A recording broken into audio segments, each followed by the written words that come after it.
아멘. 감사합니다. 제가 한번 기도하고 말씀 나누도록 하겠습니다. 참 좋으신 하나님 감사합니다. 왜 이 땅에 그리스도가 필요한지 위 있는 그 복음과 언약 속에 우리를 부르시고 그 언약의 대열 속에 주인공으로 축복하심을 감사드립니다.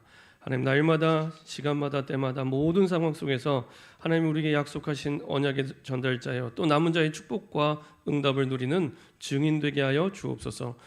복음이 희미해지고 복음이 사라지고 복음이 없다 하는 이 시대 속에 복음만이 유일한 답이 됨을 보여줄 수 있는 증인으로 설 수 있도록 축복하여 주옵소서. 감사드리며 예수 그리스도의 이름으로 기도합니다. 아멘. 오늘 함께 나눌 말씀 제목은 미리 본 브리스가 부부, 왜 당신에게 그리스도가 필요한가? 왜 당신에게 그리스도가 필요한가입니다. 우리 한번 고백하도록 하겠습니다. 코로나기 때문에 인사하면서 했으면 좋겠지만 인사하지 마시고 한번 고백하면 좋겠습니다. 예수가 그리스도이십니다. 그리스도께서 모든 문제를 끝내셨습니다. 네, 우리가 고백한 내용을 진짜 믿으시면 됩니다. 우리가 매주 우리 고백의 기도를 통해서 계속 고백하고 있잖아요. 갈보리산에서 다 끝내신 그리스도. 이게 그냥 말이 아니라 진짜 고백이 되면 그때부터 하나님의 역사를 보게 됩니다. 많은 분들이 이제 코로나 때문에 어렵다고 얘기를 많이 합니다. 근데 우리의 어려움은 사실은 코로나만 있는 게 아닙니다. 사실은 이전에 IMF 때도 있었고 그 이후에도 이 모양 저 모양 많이 있었습니다. 근데 워낙 코로나가 그 이전에 경험하지 못했던, 어떤 분은 그러더라고요. 전무후무한 코로나 뭐 이런지.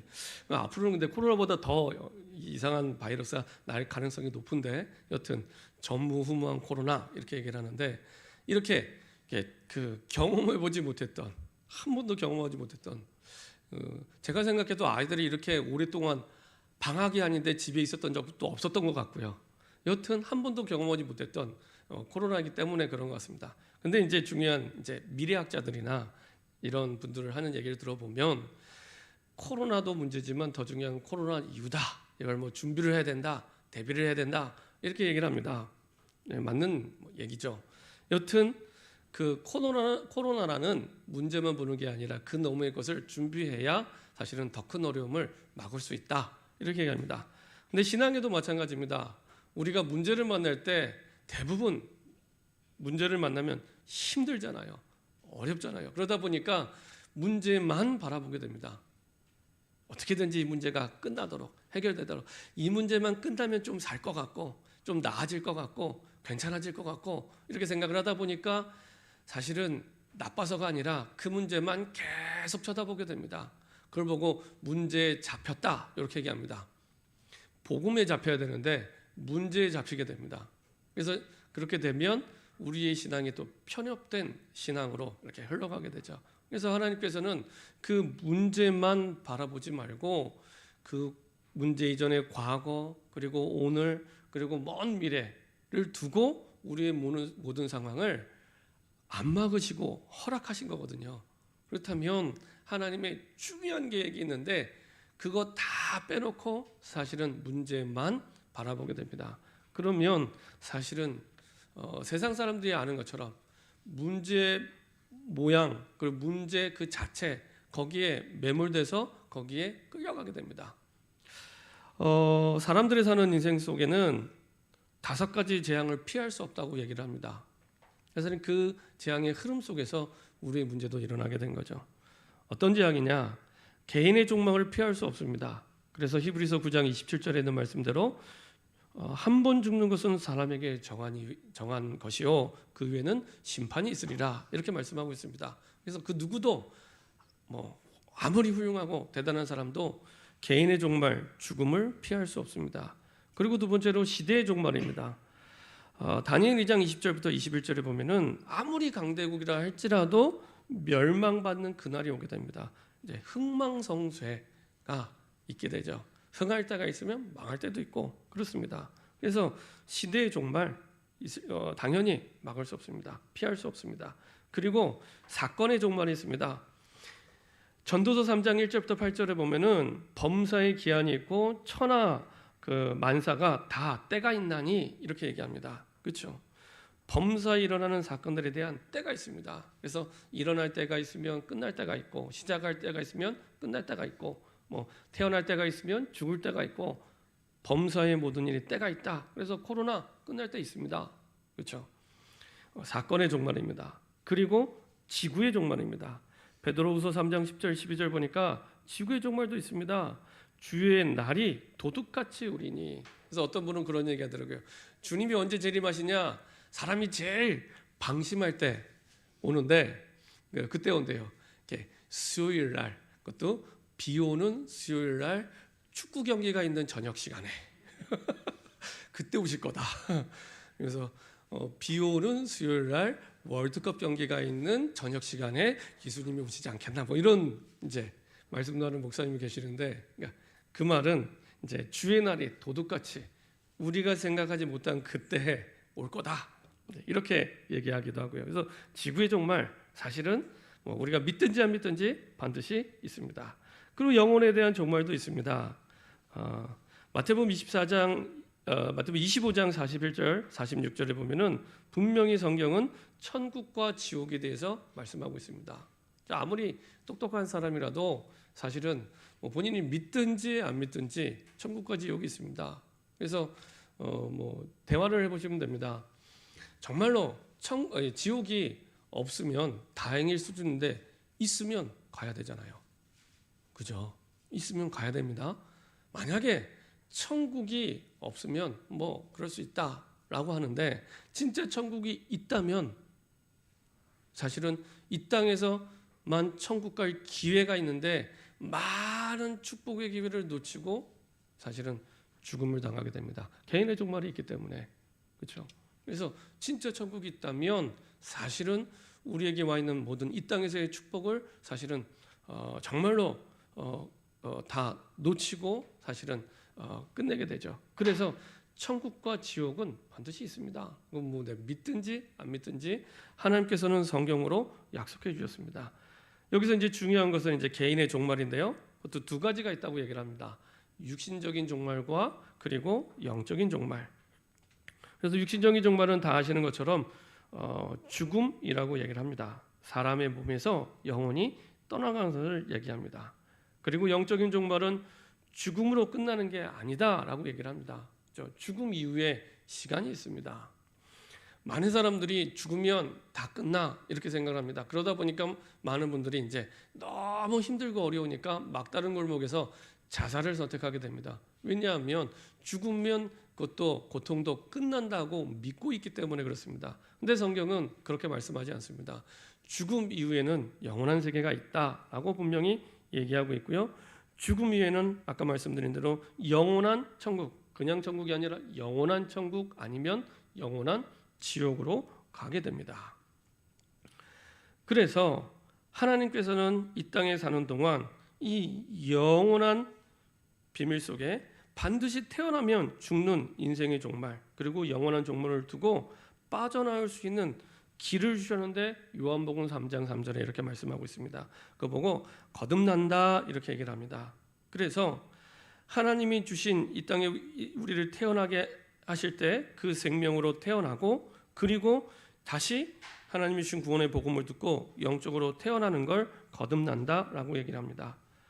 하나님께서 만물을 창조하실 때, 사람을 창조하실 때 특별히 유일하게 하나님의 형상대로 창조하셨습니다. 그래서 하나님과 함께할 때만 행복하도록 처음부터 본질적으로 그런 영적 존재로 창조됐습니다. 이것도 역시 사람들이 사실은 잘 모르고 믿지 않고 있습니다. 근데 간단하게 사실은 살펴보면 이제 확실한 증거가 있는 게 인간만 영적 활동을 할 수 있습니다. 그렇죠? 인간만 예배드릴 수 있고요. 인간만 기도할 수 있고요. 인간만 찬양할 수 있고요. 혹여나 하나님을 만나지 못했다 할지라도 다른 걸 섬기면서 영적 활동을 하게 됩니다. 그렇죠? 그 말은 인간만 유일한 영적 존재로 처음부터 그렇게 지음을 받았기 때문에, 그래서 개나 돼지나 소나 말이나 심지어 인간과 너무 비슷하게 뛰어난 침팬지라 할지라도 동물은 동물입니다. 그렇죠? 절대로 인간이 될 수 없고 영적 활동을 할 수 없습니다. 그래서 인간은 하나님을 만날 때 죽음, 사실은 죽음으로 끝나는 것이 아닌 영원한 천국의 축복 속으로 들어가게 되죠. 그래서 하나님의 형상대로 지음받은 인간에게 사실은 처음에는 죽음 없이도 영생할 수 있는 길을 주셨지만 불신앙으로 말미암아 하나님을 떠나게 되고 그리고 영원한 사실은 죽음 속으로 들어갈 수밖에 없는 영적 상태가 되었습니다. 그래서 여기서 빠져나올 수 있는 길 대신 그리스도를 통해서 사실은 하나님께서 모든 응답의 문들을 열어주시고 인도해 주셨죠. 그래서 저 여러분들이 아까 고백했던 대로 정말로 예수를 그리스도로 믿을 때 우리 인생의 모든 문제를 끝내셨다라고 고백할 수 있는 믿음의 근거가 됩니다. 그 흐름 속에서 내 문제를 바라볼 때 사실은 이전에는 이게 절대 불가능한 문제예요. 그리고 나는 지금 절대 문제가 해결되지 않은 불가능한 현장 속에 있다고 생각이 되지만 그때부터 하나님이 우리에게 주신 답으로 말미암아 절대 가능의 응답 속으로 들어가게 됩니다. 이제는 절대 가능의 응답, 다시 말하면 문제가 해결되는 정도 수준이 아니라 그 답을 가지고 다른 생명을 살 수 있는 언약의 전달자로, 그 축복의 증인으로 하나님이 우리를 부르셨습니다. 그 사람이 바로 남은 자요, 사실은 이 시대 살 중요한 언약의 증인입니다. 그래서 하나님이 내가 처한 환경 속에 당연히 응답을 주셔야 됩니다. 제가 복음을 모를 때는 내 어려운 환경을 두고 열심히 기도하면 하나님이 열심히 응답 주시고, 최선을 다해 노력하면 하나님이 최선을 다해 응답 주시고, 이렇게 응답을 주신 줄 알았습니다. 그 기준이 항상 나에게 있었어요. 근데 복음을 알고 나니까 그게 아니구나. 성경은 그렇게 말씀하고 있지 않구나. 처음부터 하나님이 완전한 답을 주셔서 우리에게 응답을 주시고 시작하셨구나. 처음부터 내 모든 과거의 문제 끝내시고, 오늘의 문제 끝내시고, 미래의 문제 끝내시고, 우리를 건져 놓고 구원해 주시고 시작하셨구나. 그래서 저와 여러분들에게 구원의 확신만 가져도 와 있는 문제가 아니구나. 이 가운데 하나님이 준비한 예비한 길들을 보게 하십니다. 그래서 시대를 살렸던 많은 렘넌트들, 많은 중요한 인물들은 이것을 본 사람입니다. 세상 사람들은 몰라요. 세상 사람들은 코로나만 봅니다. 코로나 이 힘든 거 빨리 지나갔으면 좋겠다. 경제적인 어려움, 그래 돈이 문제야. 이 사람 나를 힘들게 하는 이 사람이 문제야. 그것만 바라봅니다. 꼭 요셉과 요셉의 형들과 비교했을 때 형들은 계속 바라보고 생각하는 게 육신적인 것만, 눈에 보이는 것만. 그러니까 시기하고 질투하고 싸울 수밖에 없습니다. 육신적인 것만 보니까요. 근데 요셉은 육신적인 것만 본 게 아니라 하나님이 주신 분명한 언약을 붙잡고 있었습니다. 다른 걸 보고 있었죠. 처음에는 비슷하게 보이지만 시간이 흐를수록 오는 응답은 완전히 다른 응답이 됩니다. 이것을 요셉은 미리 봤습니다. 미리 본 자가 사실은 미리 갖게 되고 미리 누리게 되고 결국엔 그걸 정복하게 됩니다. 그래서 사람들이 못 본 것을 봤고요. 그리고 우리 현장에 있는 사람들이 못 본 것을 보고 확인한 사람들이었습니다. 그래서 우리가 힘들고 어렵고 여러 가지 문제를 만났을 때 꼭 기억해야 될 것이 혼자가 아니라 성삼위 하나님이 나를 만드시고 나를 창조하시고, 그래서 그 누구보다도 나를 잘 아시는 성삼위 하나님이 항상 나와 함께 하시는구나. 그렇죠? 그리고 그 함께 하심을 누릴 때 하늘 보좌의 축복이 내 거구나. 나를 위해 준비됐구나. 이 누리기 시작합니다. 우리가 보통 예를 들면 삼성 핸드폰을 갖고 있다. 그러면 고장 나면 어디로 가죠? 갑자기 너무 어려운 질문을 드려서 삼성 핸드폰이 고장 나면은 삼성 A 센터에 가죠. 거기 가는 이유가 하나밖에 없습니다. 삼성에서 만들었으니까 제일 잘 고치잖아요. 그럼 우리가 문제를 만나면 어디로 가면 되겠습니까? 하나님께로 가시면 됩니다. 우리를 만드셨기 때문에 제일 확실하게 우리가 하는 건, 나중에 말씀드리기 때문에 우리가 하는 건 부작용이 있지만 하나님이 하시면 부작용도 없습니다. 완전하게 하나님이 응답 주시고 고치시기 때문에 그렇습니다. 그래서 문제를 만나면 사람들이 생각이 많아집니다. 그렇죠? 특히 밤이 되면 훨씬 많아집니다. 그때 생각을 많이 하면 헷갈립니다. 생각 많이 하지 마시고 하나님의 말씀을 많이 생각하시면 됩니다. 그게 기도입니다. 그래서 문제가 없을 수 없습니다. 다 문제가 있습니다. 신자든 불신자든 문제가 있는데 불신자는 그 문제 때문에 망하지만 신자는 그 문제가 반드시 그래서 축복의 통로여 응답의 발판이 됩니다. 그 방법이 아까도 광고 때 말씀드린 대로 한 주간의 모든 문제를 가지고 사람에게 얘기하면은 불평과 불만과 불신앙이 되지만 하나님 앞으로 가져오면 기도가 되는 겁니다. 그래서 하나님 앞으로 가져와서 하나님이 뭐라고 말씀하시는지 그때부터 답이 보이기 시작하고 길이 보이기 시작합니다. 그래서 가져오기 전까지 길이 안 보여도 괜찮습니다. 안 보여도 괜찮습니다. 예레미야 33장 3절에 있는 말씀대로 내가 알지 못하는 크고 비밀한 일을 내게 보이리라. 몰라도 돼요. 당장 길이 안 보여도 됩니다. 내가 안 보인다고 하나님이 안 갖고 계신 게 아닙니다. 내가 못한다고 하나님이 못하시는 게 아닙니다. 내가 못해도 전능하신 하나님이 하실 수 있고 내가 부족해도 내가 가진 복음은 부족하지 않습니다. 완전한 복음 속에 하나님께서 반드시 길을 열어주시고 인도해 주십니다. 근데 언제 그걸 미리 보게 되냐? 그 모든 걸 가지고 하나님의 말씀 속으로 가지고 들어갈 때 그때부터 길이 보이기 시작하고 답이 보이기 시작합니다. 그래서 문제를 만나면 생각이 많아지는데 생각 많이 하지 마시고 말씀을 가지고 기도 속으로 그래서 말씀을 오히려 많이 생각하시면 됩니다. 그 문제를 가지고 하나님이 뭐라고 말씀하셨을까? 질문만 하셔도 분명한 답을 하나님이 우리에게 당연히 주십니다. 이것을 미리 보았던 사람이 사실은 루디아였습니다. 그래서 루디아를 바울이 어떻게 만났냐 보면 바울이 만든 게 아니라 하나님이 예비한 거죠. 그래서 내가 만든 것과 하나님이 예비한 것은 다릅니다. 문제를 만났을 때 내가 막 답을 만들려고 애쓰는 것과 하나님이 주신 답은 천지 차이입니다. 어느 정도 차이냐? 전에 한번 창조과학회에 있는 교수님이 이제 한번 이렇게 그 특강을 하는데 보여주시더라고요. 화면을 띄워서 보여주는데 우리 사람이 만든 것과 하나님이 만든 것의 차이에서 보여주시더라고요. 그래서 이제 식물을 이렇게 보여줘. 식물 우리가 보통 이렇게 나뭇잎이나 꽃잎을 보면은 그냥 나뭇잎, 뭐 꽃잎 이렇게 보이는 이걸 현미경으로 확대한 사진을 보여주더라고요. 확대하면 확대할수록 너무 아름답게 이게 나타나 있습니다.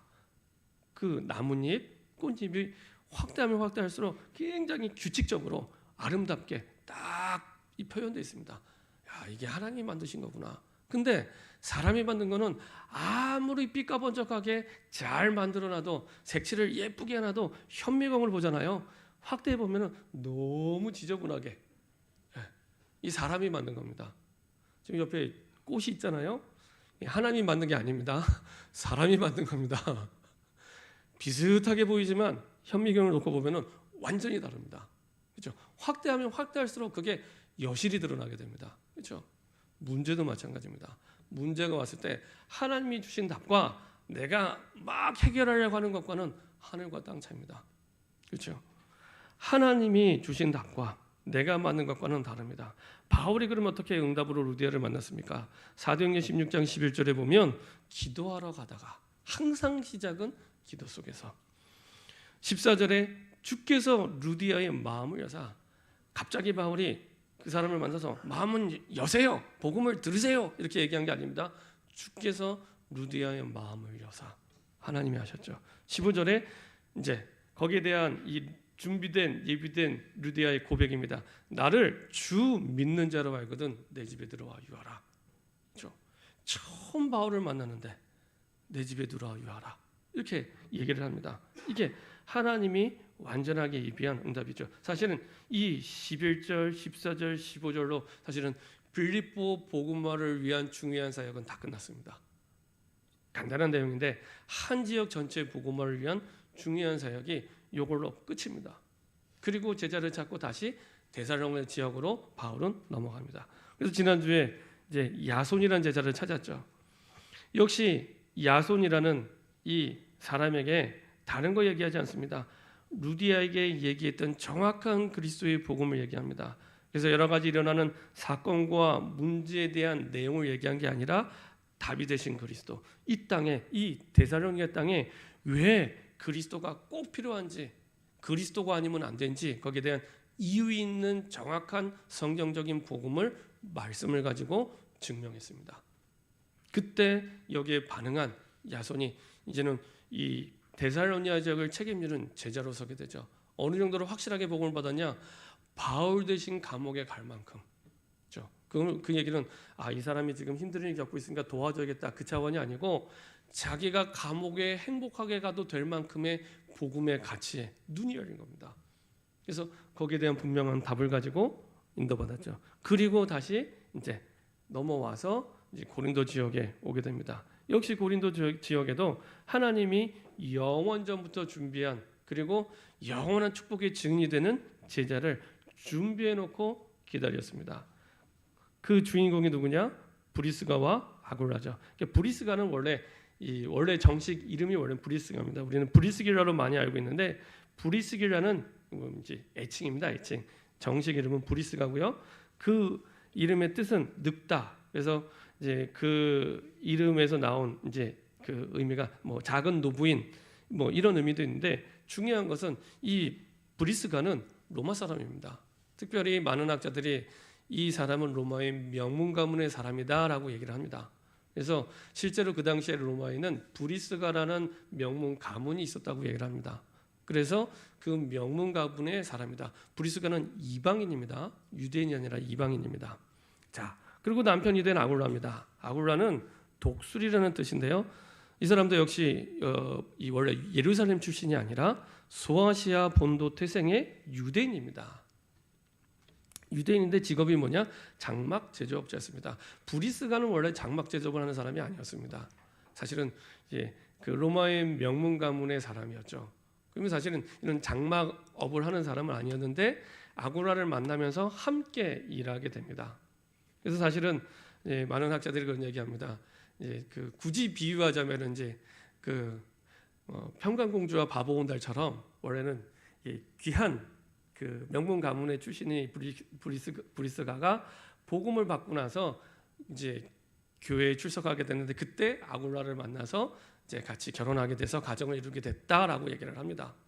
그래서 이런 가정을 이루게 되고요. 이미 바울을 만나기 전에 복음을 미리 받았습니다. 나중에 우리가 보면 알겠지만 사도행전 2장 10절에 그 보면은 그 로마로부터 나그네라고 얘기하는데 역시 많은 학자들이 그 나그네가 이 브리스가 부부일 것이다라고 얘기를 합니다. 자, 근데 중요한 것은 이 브리스가 부부가 평생의 바울의 동역자가 됩니다. 그래서 로마서 16장에 아직 바울이 로마에 가기 전에 로마에 있는 교인들에게 쓴 편지가 로마서입니다. 근데 이제 그때 이미 이 브리스길라 아굴라 부부, 브리스가 부부를 언급을 합니다. 그래서 로마서 16장 3절에 너희는 그리스도 예수 안에서 나의 동역자들인 브리스가와 아굴라에게 문안하라 이렇게 얘기합니다. 이 동역자로 이미 그 평생의 동역자로 함께하게 됐죠. 그리고 사도행전 18장 18절에 보면 우리가 읽지 않았지만 또 이렇게 말씀하고 있습니다. 바울은 더 여러 날 머물다가 이제 고린도에 머물다가 형제들과 작별하고 배 타고 수리아로 떠나갈새 누가 동행하냐? 브리스길라와 아굴라도 함께 하더라 이렇게 얘기합니다. 이게 말씀은 간단하지만 쉽지 않은 게 이미 고린도에 터를 잡고 장막업을 하고 있었잖아요. 장막업을 하고 있는 사람이 자기의 지금 이 업을 하는 터를 떠나서 바울을 따라 나선 겁니다. 그렇죠? 바울을 따라 나설 만큼의 바울과 함께하는 전도의 동역자였습니다. 함께 가는 전도 팀이었죠. 그런 동역자였습니다. 그리고 그냥 동역자가 아니라 로마서 16장 4절에 보면 이 전도자 바울을 위하여 목숨까지도 내놨던 자다 이렇게 얘기합니다. 그래서 로마서 16장 4절에 그들은 내 목숨을 위하여 자기들의 목까지도 내놓았나니 나뿐 아니라 이방인의 모든 교회도 그들에게 감사하니라. 한 번은 제가 2003년도에 그 렘넌트 리더 수련회에 참석을 하게 됐습니다. 그때 제가 이제 그 대학생들을 데리고 그때 중앙대 사역을 할 때인데요. 이제 중앙대 이제 학생들하고 한 7, 8명하고 같이 이제 렘넌트 리더 수련회 참석을 하게 됐습니다. 항상 렘넌트 대회 이전에 장절 리더 수련회인데 그때 당시에는 이제 해외에서 오는 렘넌트들과 그 다음에 이제 국내에 있는 이제 참여한 렘넌트들이 함께 이제 전도 캠프를 했습니다. 그래서 4박 5일 정도 할 때 보통 한 3박 4일을 이제 전도 현장 특별히 이제 대학 캠퍼스에서 이제 전도를 했는데 이게 전도를 하고 마지막 날 우리가 이제 집회를 하면서 예배를 드렸는데 그때 강사가 부산임마누엘 교회 백운기 목사님이었습니다. 옛날에 이제 유 목사님이 전도 현장을 가실 때 함께 갔던 이런 분이죠. 메시지를 얼마나 오래 했냐? 2시간 반을 했습니다. 앞에 찬양 뒤에 기도에 빼고 메시지만 2시간 반 했습니다. 그날 제 기억에는 한 새벽 2시인가 3시 끝났던 것 같아요. 앞에 찬양 한참 하고 그리고 메시지 2시간 반 하고 그 뒤에 새벽 2시 3시까지 기도회 하고 그랬는데 메시지만 2시간 반 했는데 근데 그 메시지 듣는 시간이 2시간 반처럼 느껴지지 않고 뭐 한 20-30분 이렇게밖에 안 느껴졌어요.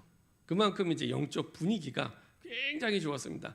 근데 이제 그때 지금도 이제 잊혀지지 않은 게 뭐라고 얘기하면 본인이 그 얘기를 해요. 나는 정말 행복한 사람이래요. 너무 행복하대요. 그래서 왜 행복하냐?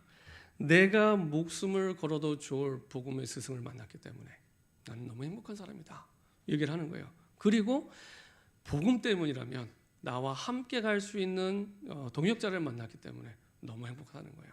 이 복음 때문이라면 목숨도 걸 수 있는 동역자를 만났기 때문에 나는 너무 행복하다는 거예요. 그리고 또 행복한 이유가 있대요. 왜 행복하냐? 복음 때문이라면 나에게 목숨을 걸어줄 수 있는 제자를 만났기 때문에 나는 너무 행복하다는 거예요. 이제 그 얘기를 들으면서 벌써 굉장히 오래된 얘기잖아요. 잊혀지지가 않아요. 예, 부름받은 제자는 저렇게 사는 거구나. 저렇게 응답받는 거구나. 저렇게 살아야겠구나. 이게요 마음에 이렇게 딱 담기더라고요. 그렇구나. 근데 알고 봤더니 바울이 그런 사람이었습니다. 사도행전 20장 24절을 보면은 나의 달려갈 길과 주 예수께 받은 사명, 내 야망이 아니라 주 예수께 받은 사명, 그 은혜의 복음을 증거하는 것을 마치려 하면은 내 생명을 조금도 귀한 것으로 여기지 아니하노라. 이렇게 고백하고 있습니다. 보면서 그 스승의 그 제자구나. 이런 신앙을 가진 바울이 있었기 때문에 그런 동역자를 만나게 하시고 제자를 만나게 하시는구나. 그렇죠? 그대로 그런 동역자와 제자를 하나님이 만나게 하십니다. 세상에서 제일 행복한 사람입니다. 저는요 우리 중에 가족들 모든 성도들이 이렇게 응답받았으면 좋겠어요. 정말로 이 복음 때문에 그 복음의 깊이와 넓이와 그 높이의 가치를 알고 초대교회 신앙의 증인들이 그런 신앙이었거든요. 이 복음의 가치를 생각하니까 행복하게 죽어도 좋을 만큼 멋진 복음의 증인으로 멋진 복음의 제자로 이렇게 응답받는 저와 여러분 됐으면 좋겠습니다. 이런 복음의 생명 권자가 바울이었기 때문에 그런 응답의 증인들이 또 동역자들이 제자들이 세워지게 됩니다. 자, 이런 사람들이 가는 현장 속에 어떤 일이 어떤 하나님의 역사가 일어나냐? 이미 아까 말씀드린 대로 사도행전 2장 10절에 초대교회 성령 충만을 받았던 마가다락방의 역사의 현장에 먼저 참여한 자가 브리스가 부부였습니다. 바울보다 사실은 먼저 준비된 제자였죠. 이렇게 하나님이 미리 준비된 제자였습니다. 그리고 사도행전 18장 1절 4절에 가장 어려울 때였습니다. 이 바울과 브리스가 부부가 만날 때는 가장 힘들 때였습니다. 근데 그때 평생 잊을 수 없는 가장 중요한 응답을 그때 주십니다.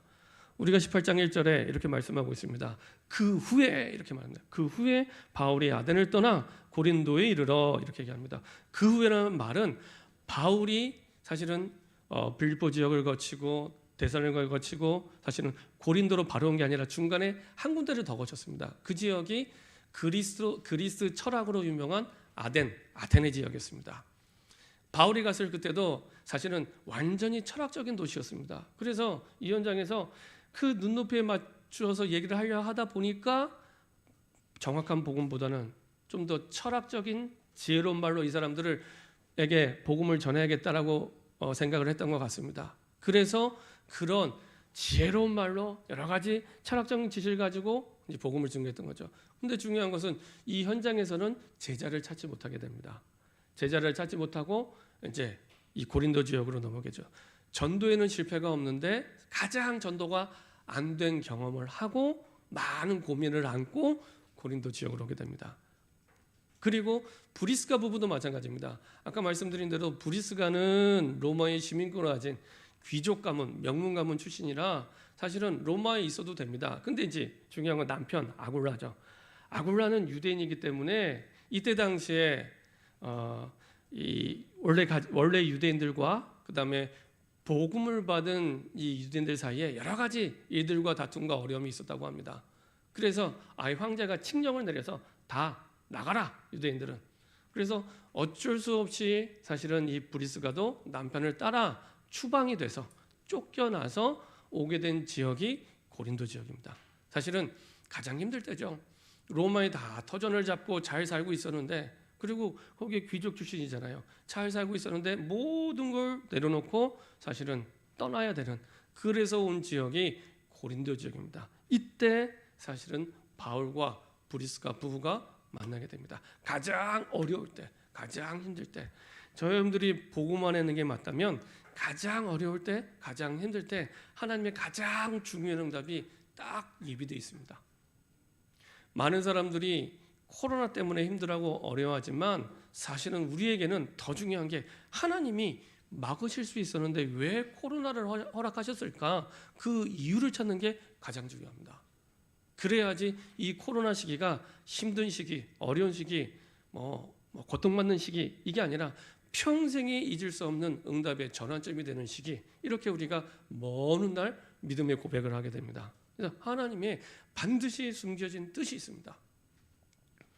그래서 하나님이 주신 가장 중요한 숨은 계획을 따라 사실은 이 고린도 현장에 오게 되죠. 특별히 목회자와의 축복이 회복되어서 기도의 배경 속에 하나님의 응답을 누릴 수 있도록, 사실은 브리스길라 아굴라가 그 축복이 가장 어려울 때 회복이 되고 그 응답을 누리게 됐죠. 자, 그리고 나서 복음을 받았던 브리스길라 아굴라 부부가 사도행전 18장 24절부터 28절 보니까 아볼로라는 학자에게 복음을 전하게 됩니다. 근데 얼마나 정확한 복음을 전했는지 나중에 말씀을 보면 잘 나타나 있습니다. 사도행전 18장 28절입니다. 브리스길라 아굴라가 아볼로에게 정확한 복음을 전하고 그 아볼로가 또 다른 사람들에게 증거했던 복음의 내용입니다. 자, 28절을 한번 보도록 하겠습니다. 18장 28절입니다. 같이 합독하겠습니다. 이는 성경으로서 예수는 그리스도라고 증언하여 공중 앞에서 힘있게 유대인의 말을 이기미르라. 이게 복음을 몰랐던 아볼로의 고백입니다. 이 아볼로에게 누가 복음을 전했습니까? 이 내용을 브리스길라 아굴라가 정확하게 전달했습니다. 그럼 브리스길라 아굴라는 누구한테 그 복음을 받았습니까? 바울한테 받았습니다. 그래서 바울이 가졌던 사도행전 17장 2절 3절, 데살로니가 지역에도 전했던 예수가 그리스도이며 하는 그 분명한 이유 있는 복음, 정확한 성경인 복음을 전하게 됐고요. 그래서 18장 5절에 보면은 이렇게 고백을 하고 있습니다. 실라와 디모데가 마게도냐로부터 내려오매 바울이 하나님의 말씀에 붙잡혀 유대인들에게 예수는 그리스도라 밝히 증언하니, 이거는 그냥 한번 복음 들어봐 이게 아닙니다. 오직 복음을 얘기한 겁니다. 오직 복음. 그래서 하나님의 말씀에 붙잡혀 유대인들에게 예수는 그리스도라 밝히 증언하니, 나중에 결론에 말씀드리겠지만 고린도전서 1장과 고린도서 2장에는 더 정확하게 그 내용이, 그렇게 그 정확한 복음을 전달할 수밖에 없는 그 내용이 잘 나타나 있습니다. 아덴에서 전도가 안 된 이유를 분명히 깨달은 거예요. 아, 내 지혜로운 말로 복음을 전했구나. 근데 제자가 생기지 않고 고린도로 넘어오게 됩니다. 그래서 오히려 더 정확하게, 더 분명하게 예수는 그리스도라 밝히 증언하니, 설명하거나 가르친 게 아닙니다. 내가 받은 증거를 가지고 증인의 고백으로 전달한 겁니다. 가르친 것도 아닙니다. 증인의 고백으로 전달한 겁니다. 내가 체험한 증거를 붙잡고, 말씀의 증거를 붙잡고 증인의 고백으로 전달한 겁니다. 그렇죠? 그때 브리스가 부부 그리고 아볼로에까지 정확한 복음이 증거되게 됩니다. 그리고 고린도전서 16장 19절 보니까 우리가 있는 모든 곳이 하나님이 만드신 미션원과 지교에 되도록 이 부부가 가는 곳마다 이런 응답이 나타나게 됩니다. 이 부부가 가는 곳마다. 그렇죠? 그리고 로마서 16장 3절 4절 세계 선교할 만한 중요한 훈련장들이 이 바울과 브리스가 부부의 전도팀이 가는 곳마다 생기게 되죠. 자, 그리고 나서 이제 이후에 일어난 일입니다. 이렇게 복음이 한 번 증거되고 끝난 게 아니라 지속적으로 증거될 수 있도록 가장 먼저 회당 운동이 일어나게 됩니다. 회당 운동이 뭡니까? 18장 4절에 보면 잘 나타나 있습니다. 바울이 회당에 들어가서 한 일이죠. 18장 4절에 보면 안식일마다 바울이 회당에서 강론하고 유대인과 헬라인을 권면하니라. 그 지역 복음화를 가장 중요한 현장에 들어가서 그 현장에서 하나님의 말씀을 가지고 예수가 그리스도라는 말씀 운동을 하고 합니다.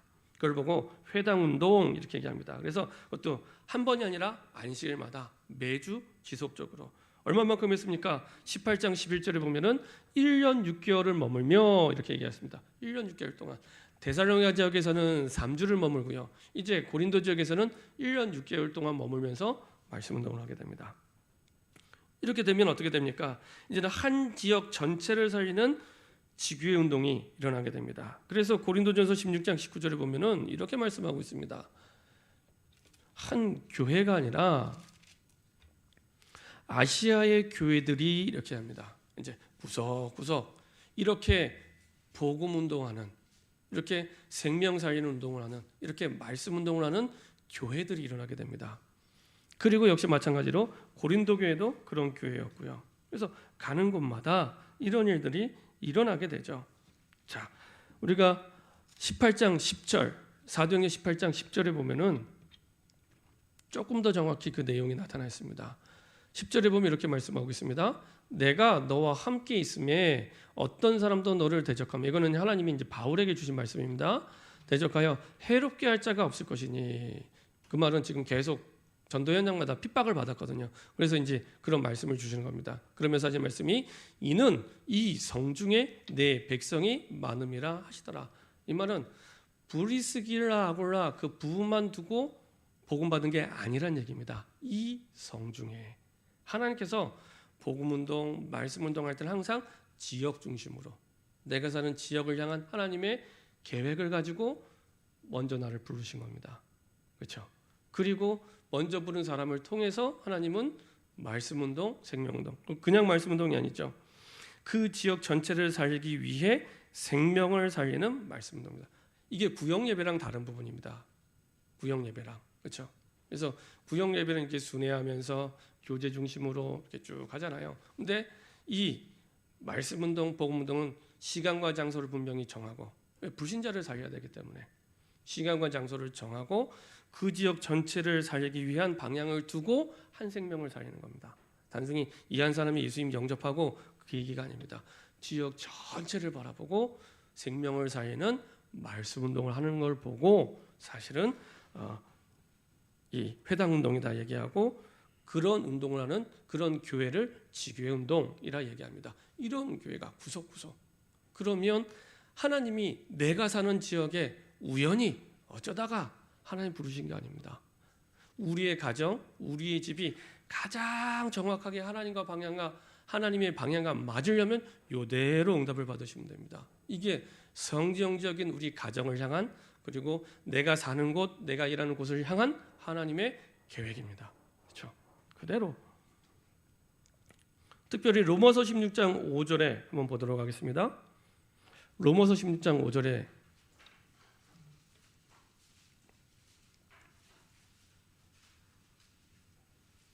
이 브리스가 부부가 로마에 있을 때입니다.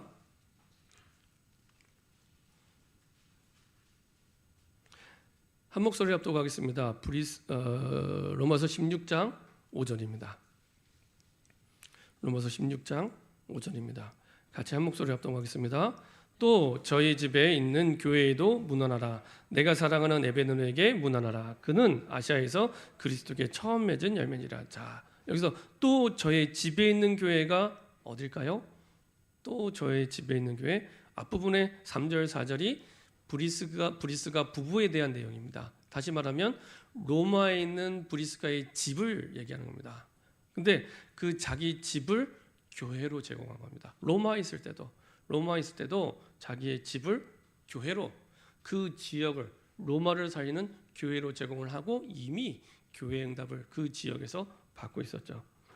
그래서 브리스길라 아굴라 부부, 브리스가 부부가 가는 곳마다 이 응답을 누리게 됩니다. 그렇죠? 자, 결국에는 로마모고마가 되어지고요. 사도행전 28장 15절 한번 보도록 하겠습니다. 사도행전 28장 15절입니다. 드디어 이제 바울이 로마에 입성하는 장면입니다. 사도행전 27장의 풍랑을 뚫고 죽음의 위기를 뚫고 주님이 약속하신 꿈에 그리던 로마 복음을 향해 이제 첫 발을 내딛는 로마에 입성하는 장면입니다. 자, 28장 15절 한번 보도록 하겠습니다. 사도행전 28장 15절입니다. 같이 합독하도록 하겠습니다. 그곳 형제들이 우리 소식을 듣고 아비오 광장과 트레이스 타베르네까지 맞으러 오니 바울이 그들을 보고 하나님께 감사하고 담대한 마음을 얻으니라. 여기 보니까 이미 바울이 로마에 갔는데 이미 기독교인들이 있었습니다. 그곳 형제들이, 이 형제들이 누구랑 같이 있던 사람이었을까요? 많은 학자들이 브리스가 부부와 함께 있던 로마 교회의 교인들이라 얘기를 합니다. 이미 이제는 로마에서도 이 브리스가 부부가 이제 그 함께 이 응답을 누리고 있었고, 그때 이제 바울은 감격하죠. 야, 내가 가지도 않은 이 땅에 복음 받은 사람들이 있었구나. 그리고 28장 30절 31절에 이제 본격적으로 바울이 로마에서 복음 운동을 합니다. 사실은 가택 연금 상태입니다. 집에 있지만 감옥에 갇혀 있는 가택 연금의 상태입니다. 30절 31절입니다. 바울이 온 이태를 자기 셋집에 머물면서 자기에게 오는 사람을 다 영접하고 하나님의 나라를 전파하며 주 예수 그리스도에 관하여 모든 것을 담대하게 거침없이 가르치더라. 가택연금 상태에서 이렇게 바울이 로마에서 복음운동을 할 수 있었던 것도 배경이 누구였냐? 브리스가 아굴라가 있었기 때문에. 그리고 바울이 로마에 편지를 보낼 때도 로마의 사정을 잘 알고 있었어요. 그 내용을 누가 알려줬냐? 브리스겔 아굴라 부부가. 그러니까 바울의 사역 가운데 평생 그림자처럼 모든 사역 가운데 가는 곳마다 함께, 혹은 떨어졌을 때라도 함께 동역했던 이 평신도 선교사 부부, 전도자의 동역자 등 부부가 있는데 이게 브리스가 부부였습니다. 그렇죠? 이렇게 응답을 받는, 그래서 로마서 16장 3절 4절에 말할 수밖에 없어요. 브리스가 부부는 평생에 나와 함께하는 동역자요, 그리고 전도자를 위해서는 자기의 목이라도 내놓을 만큼의 사실은 충성된 교회, 그리고 전도자의 중요한 하나님의 일꾼임을 분명히 말씀하고 있습니다. 결론입니다. 가장 어려울 때 가장 시급하게, 가장 중요하게 필요한 것은 그래서 나의 그리스도입니다. 그냥 그리스도가 아니라 나의 그리스도. 진짜 그리스도가 나의 그리스도가 맞는가? 이거를 확인하고 점검하고 답을 내릴 시간표가 내가 정말로 해결할 수 없는 어려운 문제를 만났을 때 붙잡아야 될 가장 중요한 답입니다. 그래서 이 답을 가졌던 브리스가 부부를 통해 평생에 바울 사역에 있어서 가장 중요한 동역자요, 그리고 전도자로 응답을 받게 됩니다. 자, 바울이 가장 어려울 때 가장 중요하게 붙잡았던 답이 고린도전서 1장 18절부터 24절에 잘 나타나 있습니다. 한번 보도록 하겠습니다. 고린도전서 1장 18절부터 24절입니다. 아덴에서의 전도가 잘 안 됐던 실패 아닌 실패를 맛보고 나서 고린도 지역에 와서 결단하고 작정했던 믿음의 고백입니다. 18절부터 24절까지 같이 합독하도록 하겠습니다. 십자가의 도가 멸망하는 자들에게는 미련한 것이요 구원을 받는 우리에게는 하나님의 능력이라. 기록된 바 내가 지혜 있는 자들의 지혜를 멸하고 총명한 자들의 총명을 폐하리라 하였으니 지혜 있는 자가 어디 있느냐, 선비가 어디 있느냐, 이 세대의 변론가가 어디 있느냐. 하나님께서 이 세상의 지혜를 미련하게 하신 것이 아니냐. 하나님의 지혜에 있어서는 이 세상이 자기 지혜로 하나님을 알지 못하므로 하나님께서 전도에 미련한 것으로 믿는 자들을 구원하시기를 기뻐하셨도다. 유대인은 표적을 구하고 헬라인은 지혜를 찾으나 우리는 십자가에 못 박히신 그리스도를 전하니 유대인에게는 거리끼는 것이요 이방인에게는 미련한 것이오되 오직 부르심을 받은 자들에게는 유대인이나 헬라인이나 그리스도는 하나님의 능력이요 하나님의 지혜니라. 우리 2장 1절 2절 읽도록 하겠습니다. 형제들아, 내가 너에게 나아가 하나님의 증거를 전할 때 말과 지혜의 아름다운 것을 아니하였나니 내가 너희 중에서 예수 그리스도와 그가 십자가에 못 박힌 것 외에는 아무것도 알지 아니려 작정하였습니다. 바울이 복음을 몰랐던 사람이 아닙니다. 아는 사람이었습니다. 근데 문제를 통해 더 확실하게 이 십자가 복음 외에는 아무것도 알지 아니하기로 작정하였느니라. 진짜 오직 복음 말고는 없구나.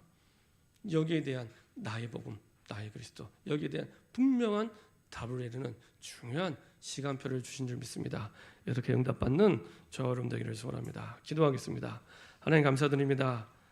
브리스가 부부가 미리 보았던 왜 당신에게 그리고 나에게 그리스도가 꼭 필요한지 이유 있는 복음이 나의 복음으로 나의 그리스도로 깊이 각인되는 시간이 되게 하여 주옵소서.